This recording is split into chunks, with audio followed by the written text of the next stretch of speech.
पर पद मिल जाए तो अब उस पद से कोई राजा साहब में दोष नहीं है, पर एक बार अगर कोई राजा बन गया तो सोचता नहीं है कि दूसरे को राजा बनाया जाए, चाहे उसका अपना लड़का हो चाहे भाई हो।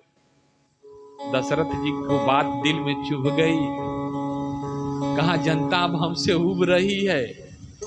देखो ना, राम सुशील भी है, विनम्र भी है, सहज भी है, सरल भी है, उदार भी है, सहृदय भी है और वीर भी है, धर्मरथी भी है, दृढ़ प्रतिज्ञ भी है, सच्चरित्रवान भी है। कौन सी कमी है जो दशरथ जी उसको अब तक राजा नहीं बना रहे? दशरथ जी बात सुन के जहां थे वहीं से वापस महल लौट आए। महल में आए, आईने के सामने बैठे, अपने उलझे हुए लटों को सुलझाने लगे। उनकी दृष्टि अचानक अपने केसों पर गई, केसों पर जो बाल अधपके हो चले थे। कहा, ओ ये कारण है, दुनिया को एक्टर पसंद है, हीरो जो सर्वगुण संपन्न हो, सुंदर भी हो, सुशील भी हो, बलवान भी हो और जवान भी हो। मंत्रियों को बुलाया, परामर्श लिया। अब हमारे मन में इच्छा हो रही है, नगर में लोग चर्चा कर रहे हैं, कह रहे हैं दशरथ जी पद के लोलुप हो गए हैं, राम राज्य के लायक हो तो गया है, पर देखो ना बुढ़ापे में भी ये पद नहीं छोड़ रहे, राम को राजा नहीं बना रहे। मंत्रियों ने कहा, राजा साहब आपकी क्या इच्छा है? उन्होंने कहा, भाई हमारी तो इच्छा वही है जो प्रजा की इच्छा है। अगर प्रजा चाहती है कि राम राजा बने तो अपन को क्या दिक्कत?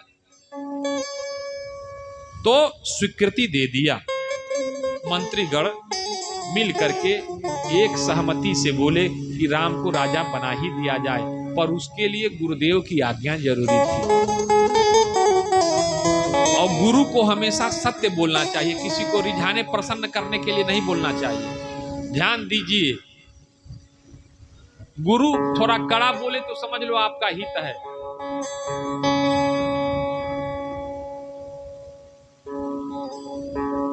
इसलिए गुरुदेव की अनुमति जरूरी थी। सभी लोग सदगुरुदेव भगवान के पास गए। तुलसीदास जी भी लिखे हैं कि राजा मंत्री वैद्य गुरु। कौन कौन? राजा मंत्री वैद्य गुरु, ये चार गो। अब राजा साहब प्रजा में अराजकता हो, कहना ना ठीक हो तो राज्य का सर्वनाश हो जाएगा कि नहीं। और मंत्री राजा को खुश करने में कहना ना सबके पेट भरल बा, सबका घर में अनाज गंजल बा, कचरा हो जाएगा कि नहीं।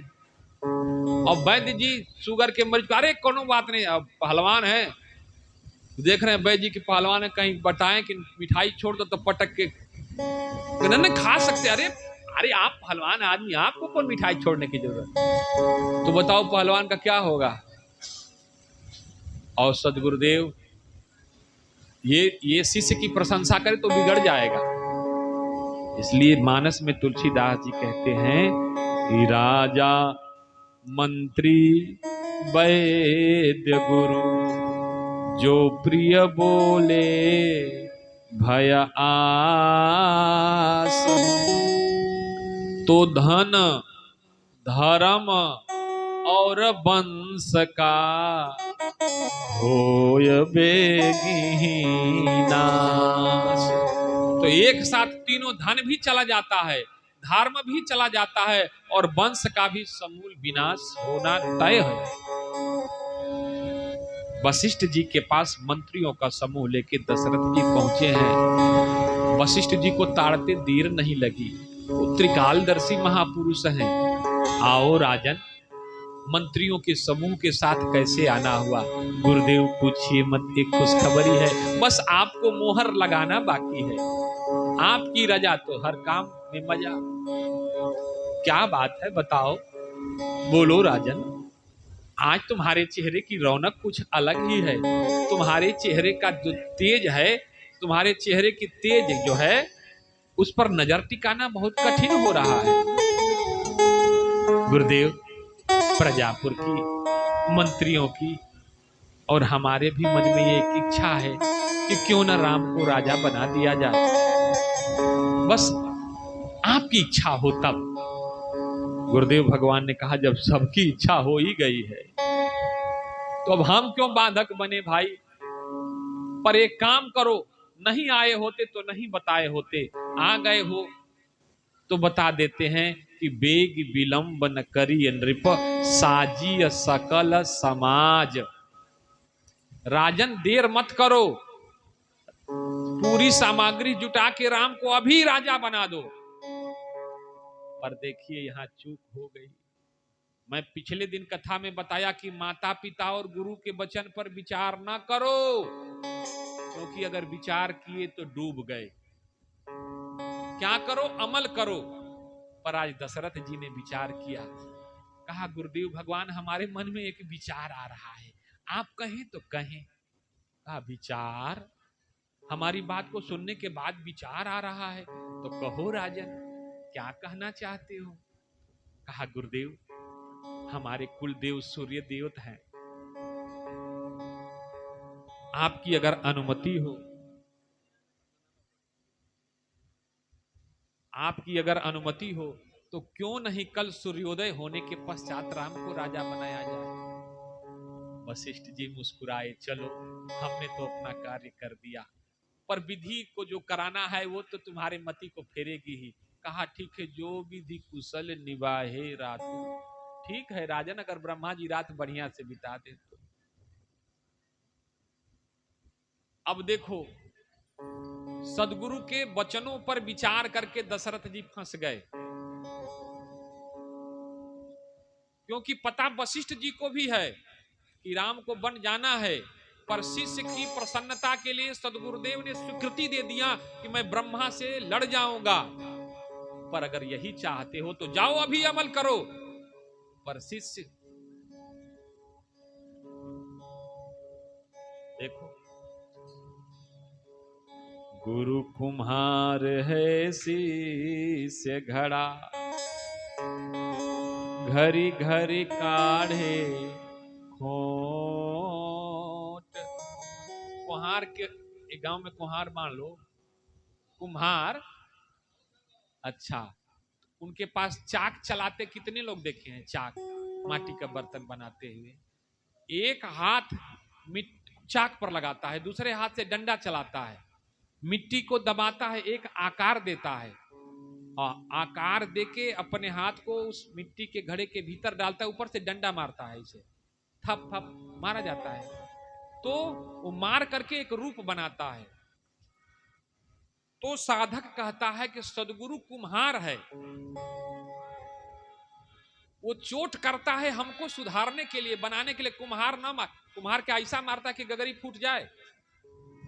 गगरी फोड़ने के लिए मारता है कि बनाने के लिए? तो साधक कहता है कि गुरु कुम्हार है शिष्य घड़ा, घरी घरी काढ़े खोट। कुम्हार बार बार बार मिट्टी काटता रहता है और डंडा मारता रहता है, तब जाके वो घड़ा तैयार होता है। तो साधक कहता है कि गुरु कुम्हार है शिष्य घड़ा, घरी घरी काढ़े खोट। अब गुरु जी अगर कमी निकाले तो बैठे नहीं खे आवत, तक खाली कमी गिनावत रहे। गुरु कुम्हार है शिष्य घड़ा, घरी घरी काढ़े खोट, और भीतर हाथ संहार के बाहर मारे चोट। आपको बनाने के लिए चोट करता है, शब्द का चोट करता है। इसलिए विचार कीजिए नहीं किसकी बातों पर। सदगुरुदेव की बातों पर, माता पिता और गुरु के वचनों पर विचार न किया जाए। अमल किया जाए। पर आज दशरथ जी विचार किए, वशिष्ठ जी ने कह दिया ब्रह्मा जी रात बढ़िया से बिता दे। तो नगर में जैसे यह खबर बनी, जैसे यह खबर फैली कि दशरथ जी कल राम को राजा बनाएंगे, पूरे नगर में लोग उत्सव मनाने लगे, रात्रि जागरण होने लगा। यह खबर कैकेयी मैया की एक प्रिय दासी थी जो उनके ससुराल से उनकी सेवा करने उनके साथ आई थी, उसको भी मिली। जाके रानी कैकेयी को बोली, अरे ओ महारानी, देखो न, लगता है कौशल्या ने राजा जी को अपने प्रेम पास में बांध लिया है, अपने जाल में फंसा दिया है। दशरथ जी ने अचानक राम को राजा बनाने की घोषणा कर दी है। अभी सुबह तक तो हम लोग भी नहीं जानते थे कि अचानक, आखिर इनको घोषणा करना था तो तब करते जब भरत और शत्रुघ्न भी अयोध्या में होते। तो हमको तो लग रहा है कि इसमें कोई चाल है। मंथरा ने जब ऐसा कहा ना, कैकेयी मैया ने कहा, खबरदार, कुल घातिनी कहो तो तेरा जीभ खींच लें। थोड़ा शांति बनाएं आप लोग। बहुत फटकारा है कैकेयी मैया ने, पर कहते हैं ना, जैसी संगत वैसी रंगत। संगत का दोष प्रभाव आ ही जाता है, रंग चढ़ ही जाता है। अब हमारे साथ अगर कुछ दिन तक लोग रह जाएं मन से, तो सब भजन करने लगेंगे। साधु संत महात्मा जिस गांव में चले जाते हैं, और गांव में सब उद्योग धंधा, कल कारखाना, बिजनेस, व्यापार, नौकरी, किसानी, हथकरघा उद्योग करने वाले ही लोग हैं ना। पर जब उस गांव से निकलते हैं तो हर घर में कुछ न कुछ उस सत्संग का, उनके विचार का प्रभाव होता है।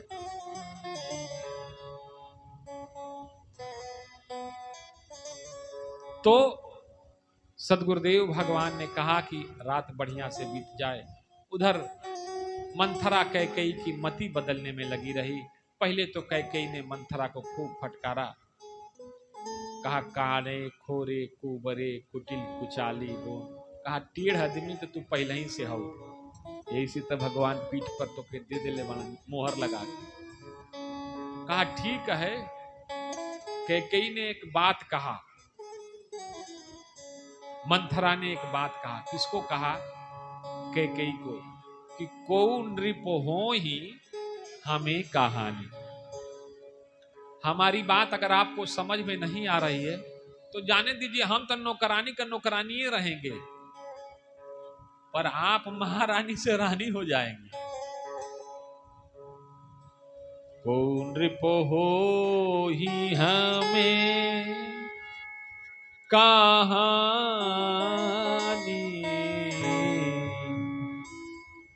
चेरी छोड़ नहीं हो अब रानी। हम तो जो है वही रहेंगे, पर आप अपना सोच लीजिए, जब कौशल्या का पुत्र राम राजा हो जाएगा तो कौशल्या अयोध्या की महारानी कही जाएंगी, और महारानी होंगी तो दशरथ जी का भी उनमें अनुराग बढ़ जाएगा। फिर आपको कौन पूछेगा। धीरे धीरे मंथरा की बातें सुनते सुनते कैकेयी मैया की मति क्या हो गई, विचलित तो हो गई। कहा, हाँ सही कह रही है तू, सही कह रही है मंथरा, तू हमारी एक तू ही तो हित ऐसी है। देखो ना, चुपके से सभी लोग मिलके इतना बड़ा चक्रव्यूह रच दिए और हमको खबर तक नहीं लगी। न राम ने बताया, न कौशल्या दीदी ने बताया, और न जो राजा साहब कहते थे कि तुम हमारी प्राण हो के गई, उन्होंने खबर दिया। तो कहा, ठीक है, इसका भी उपाय हमारे पास है। क्या? दुई वरदान भूप सन थाती,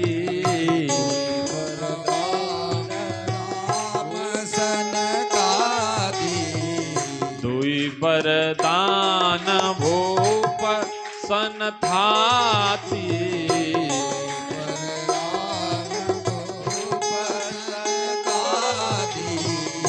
मांगहु आज जुड़ावहु छाती।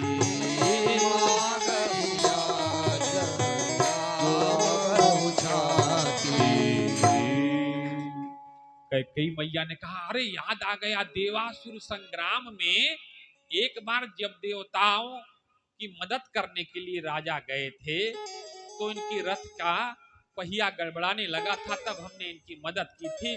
तो इन्होंने कहा था मांग लो कैकेयी जो मांगना है। तो उन्होंने कहा वक्त आने पर मांग लूंगी। तो उस समय के 2 वरदान हमारे उनके पास पड़े हुए हैं। अब आज वक्त आ गया है, आज वक्त आ गया है मांगने का।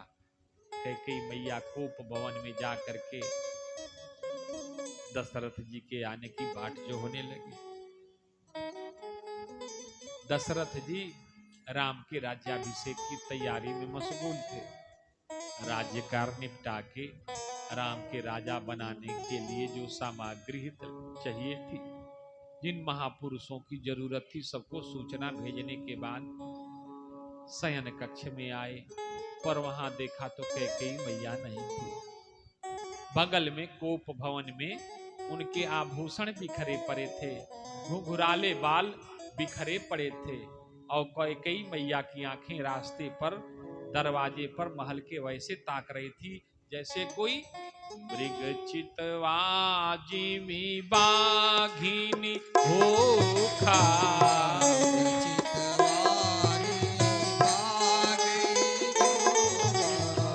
मृग चितवा जिमी बाघिनी भूखा।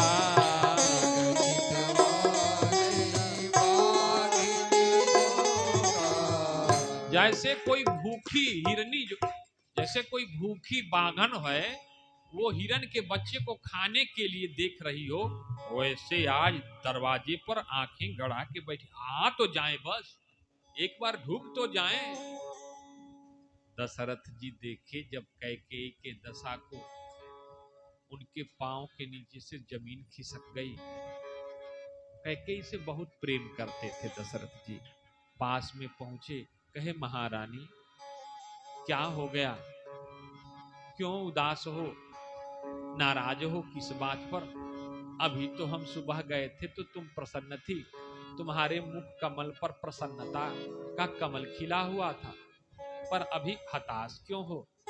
एक खुशखबरी हम देने के लिए तुमको प्रसन्न होके आए थे। कहा ए जी, हम आपको नहीं आपके पूरे खानदान को जानते हैं। माताएं जब नाराज होती हैं तो पूरा खानदान पर पहुंच जाती हैं। ये जहां का कुल अपने पति से झगड़ा रहे, तुहार बाप मातारी सबके जानत, तुहार खानदान देख ले भले चुहा घर नैहर में होके, पर ससुरा में पलस्तरो घर ऐसन घर में आके भठा गई।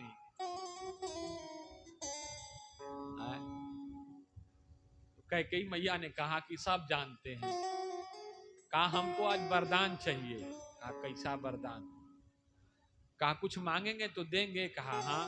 कहा हम एहसान नहीं मांग रहे हैं, हम अपना वही वरदान मांग रहे हैं जो आपके पास उधार पड़ा, पेंडिंग पड़ा है, आपसे भीख नहीं मांग रहे हैं। कहा 2 के बदले 4 मांग लो ना, पर एक बार मुस्कुरा दो। हम एक गजल सुने हैं, जब कोई जरूरत से ज्यादा मुस्कुराए तो सावधान हो जाना, समझना कुछ दर्द है। दशरथ जी मुस्कुरा रहे हैं। महारानी एक बार हंस दो ना, 2 के बदले 4। तुम इतना जो मुस्कुरा रहे हो। जब ज्यादा हंसे तो समझ लो कि कोई अपना गम छुपा रहा है। क्या बात है जो छिपा रहे हो? आंखों में नमी, हंसी लबों पे, क्या रंग है, क्या दिखा रही हो? जरूरत से ज्यादा हंस रहे हैं। अरे हम देख चुके हैं, हमको 4 नहीं चाहिए, हमारा 2 वरदान ही चाहिए। कहा मांगो। कहा रे विश्वास नहीं होता, क्योंकि देवासुर संग्राम हुए तो कितना युग बीत गया, आज तक दिए हुए खाक नहीं, केवल बात बना के चले जाते हैं। दशरथ जी ने कहा रघुकुल रीति सदा चली जाई, रघुकुल रीत सदा चली आई, रघुकुल रीति सदा चली जाई, रघुकुल रीत सदा चली आई, प्राण जाई पर वचन न जाई, प्राण जाई पर वचन जाई। हम रघुवंशी अपनी बात को पूरा करने के लिए अपने प्राण का भी उत्सर्ग कर देते हैं, त्याग कर देते हैं, पर अपनी वाणी को कभी मिथ्या नहीं होने देते। महारानी, तुमने हमको जो कुछ कहा वो तो ठीक था, हम सह लेते, पर तुमने हमारे पूर्वजों की बात ना करते हैं, हमारा बाबूजी का नाम मत ला। पति पत्नी में झगड़ा होता है, बीच में सास ससुर आ जाता है, बोला ना हो, झगड़ा है जहां होता बात नैहर का होखे लगी। दशरथ जी ने कहा कि हमारी बात तक तो ठीक थी, पर तुम हमारे पूर्वजों का नाम ले रही हो। हमारे पूर्वजों का इतिहास उठा के देखो, जो वचन दिया है उसको पूरा किया है, चाहे उसके लिए कोई भी कीमत चुकानी पड़ी है। तो कहा ठीक है, तब सोच लीजिए, सोच लीजिए, विचार कर लीजिए। कहा विचार नहीं करना है, तुम बोलो क्या चाहिए।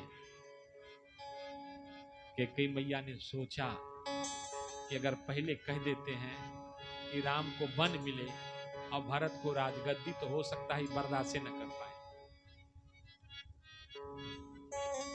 इसलिए पहले कहें कि भारत को राजगद्दी दीजिए। तो कहा कि हम चाहते हैं कि भारत राजा बने। कहा अरे हमारे कुल की तो ये परंपरा नहीं रही है, कुल का जो ज्येष्ठ पुत्र होता है उसी को राजा बनाया जाता है, पर ठीक है हमारा राम राज का भूखा नहीं है, वो तो मैंने उसको जबरदस्ती समझाया,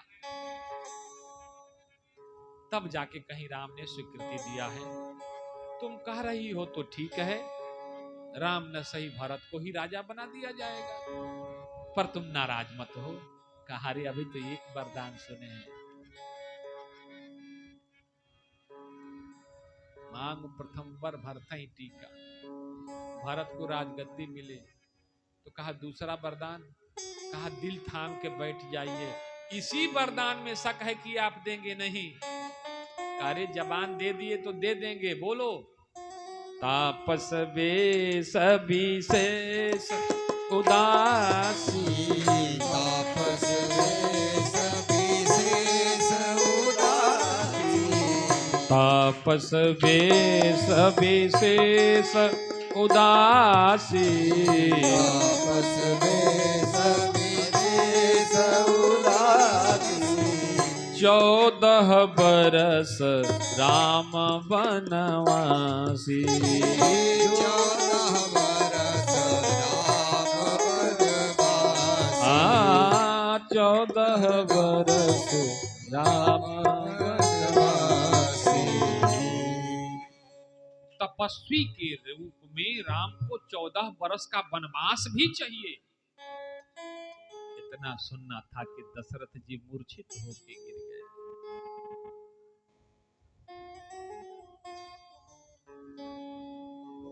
पर मां का क्रोध और बढ़ा। कहा हम जानते थे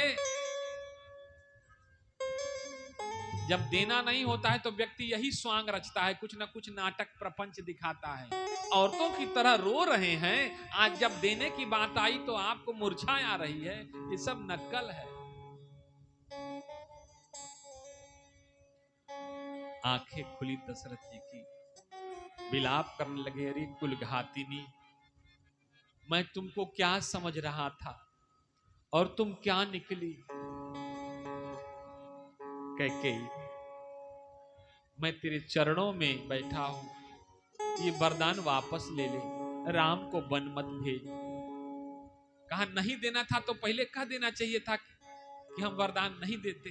तब तो बड़ा शान गाथने लगे, कि रघुकुल रीति सदा चली जाई, रघुकुल रीत सदा चली आई, प्राण जाई पर बचन न जाई, प्राण जाई पर वचन न जाई।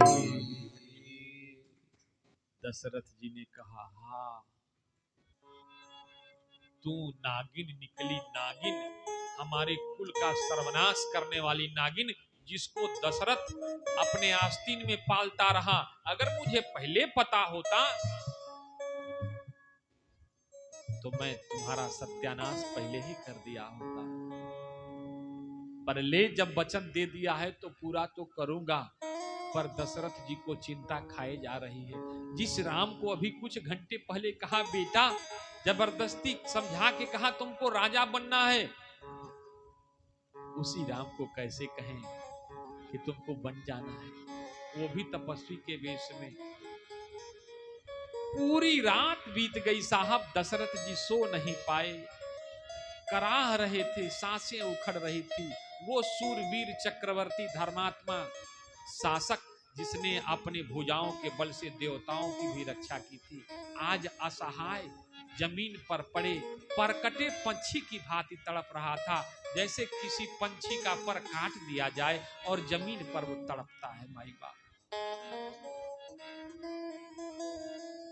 शौर्यहीन, शक्तिहीन, उत्साहहीन, कांतिहीन दशरथ जी अपने आप को असहाय, असहज महसूस कर रहे थे। रात बीत रही थी और दशरथ जी प्रार्थना कर रहे थे, हे महादेव, अगर हमारे मन में रंच मात्र भी कोई त्रुटि हो, छल हो, तो आप हमारी बात पर विचार मत कीजिएगा। पर कुछ ऐसा हो जाए कि राम हमारी बात न माने, कहे हम नहीं बन जाएंगे, पर एक क्षण के लिए विचार आता है, राम धर्मरथी है, दृढ़ प्रतिज्ञ है, वचन दे दिया है तो जरूर जाएगा। अब वो समझ जाएगा कि पिताजी किसी मुसीबत में हैं, इसलिए मना कर रहे हैं। शिव जी से प्रार्थना कर रहे हैं कि आशुतोष तुम अवधर दानी, आशुतोष तुम अवधर दानी, आशुतोष तुम अवधर दानी, आशुतोष तुम अवधर दानी, आरत हरहु दीन जनो जानी, आरत हरहु दीन जनो जानी। आप कालों के काल हैं, हमारे संकट को दूर कीजिए। कभी अपने कुल देवता सूर्य नारायण से प्रार्थना कर रहे हैं, हे सूर्य देव, आप उदित मत होइएगा, आज निकलिएगा नहीं, वरना दशरथ की आंखों से उसकी रोशनी चली जाएगी। आज सुबह हुआ पर राजा जी का महल नहीं खुला।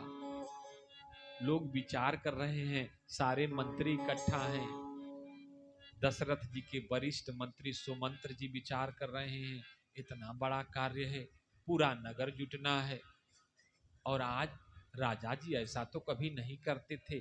किसी अनहोनी के डर से दशरथ जी के महल में प्रवेश किए।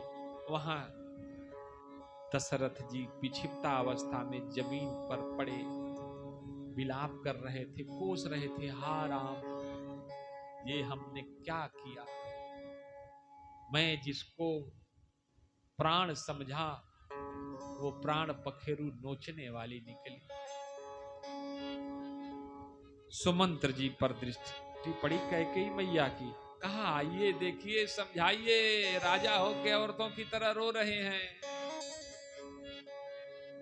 कहा क्या बात है महारानी, राजा साहब कभी इतने अधीर तो नहीं हुए। कहा एक छोटी सी बात है, पर इस सारी समस्या का जड़ राम है, आप जाइए राम को बुला लाइए। और उधर राघव जी मां के गोद में सिर रख के बैठे हैं। कौशल्या मैया राम जी के मस्तक पर हाथ फेर रही है। बेटा, आज पूरी रात मैंने कुल देवता से तुम्हारे सकुशल राजा बनने की प्रार्थना की। बेटी, अब कल तो तुम राजा बन जाओगे। कहा, मां, जो सुख तुम्हारी गोद में सिर रख के रोने का है मां,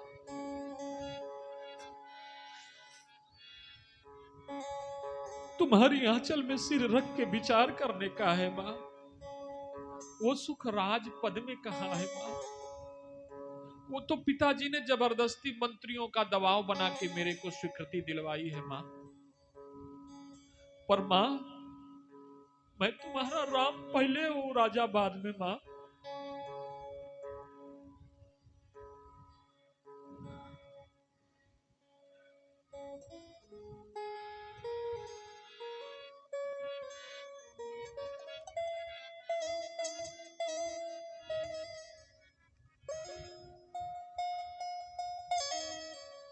ठीक उसी समय सुमंत्र जी महल के अंदर प्रवेश किए। सैनिक छत्र लेके आए। राजा बनने वाले व्यक्ति को बिना छत्र लगाए नहीं चलाया जाता। राम जी के ऊपर एक सैनिक छत्र टांगा।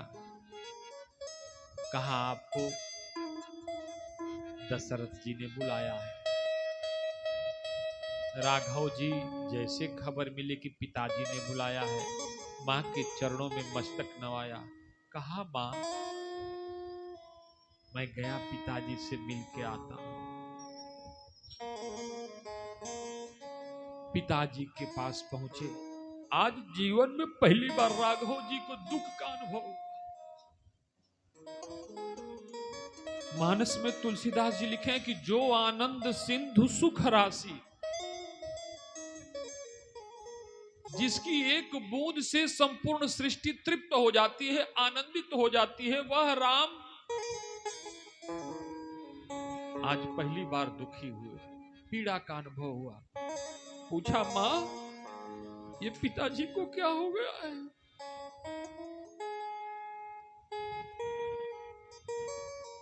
कहीं इनके दुख का कारण मैं तो नहीं हूं मैया। पर राम के चरित्र पर कौन अंगुली उठा सकता है माई बाप? दुनिया में ऐसा कौन है जिसके स्वभाव की तुलना राघव जी से की जाए? राम जी का चरित्र और स्वभाव ऐसा है कि राम जी के शत्रु भी उनका आदर करते हैं। मित्र की तो बात छोड़ दीजिए, परिजन और परिकरों की बात छोड़ दीजिए, राम जी के गुणों और स्वभाव के कारण उनके शत्रु भी उनका आदर करते हैं। इसलिए गुरुदेव भगवान कहते हैं कि राम और कृष्ण के चरित्र में बहुत का अंतर है।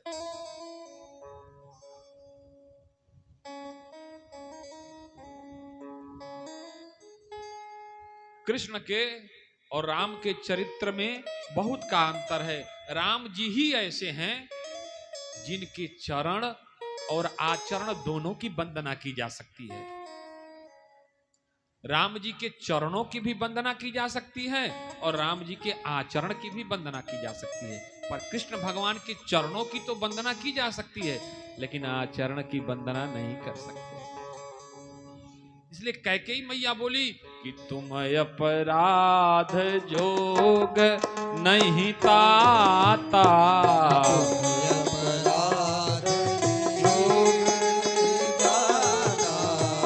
तुम अपराध जोग नहीं ताता,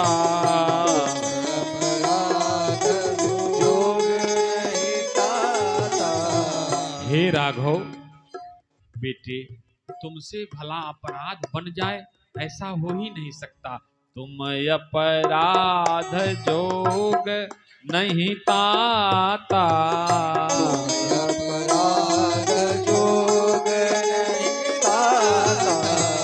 जननी जगत बंधु सुखदाता, जननी जगत बंधु सुखदाता। तुम तो सबको सुखी करने वाले हो, सबको सुख देने वाले हो, भला तुमसे क्या अपराध। पर राम, एक छोटी सी बात है, और इसके लिए ही तुम्हारे पिताजी ने अपनी ये हालत बना ली है। कहा मां बताओ न मैया, मैं अपने पिताजी के कैसे काम आ सकता हूं। कहा बेटा, तुम्हारे पिताजी के पास हमारे 2 वरदान पड़े थे, मैंने अपने वो वरदान मांग लिए। अब मांग तो लिए,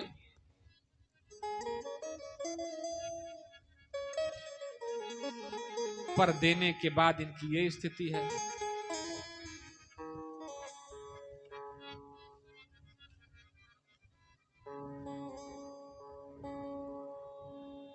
बोलिए सच्चिदानंद भगवान की जय, आनंद कंद भगवान की जय। कहा बताओ न मां, क्या बात है। कहा बेटी, हम ये चाहते हैं कि तुम्हारी जगह पर भरत राजा बने। कहा मां, तूने तो हमारे मन की बात छीन ली मां।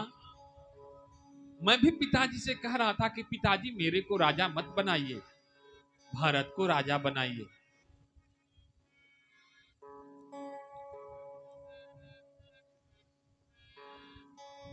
मेरे को राजा मत बनाइए, भरत को राजा बनाइए। पर मंत्रियों ने दबाव बनाया, पिताजी ने भी कहा कि ठीक है, जब सबकी इच्छा है तो। पर धन्य हो मां, वास्तव में मां बच्चों के मन की बात जान जाती है। बिना कहे, हे मैया, आज साबित हो गया कि तू हमारे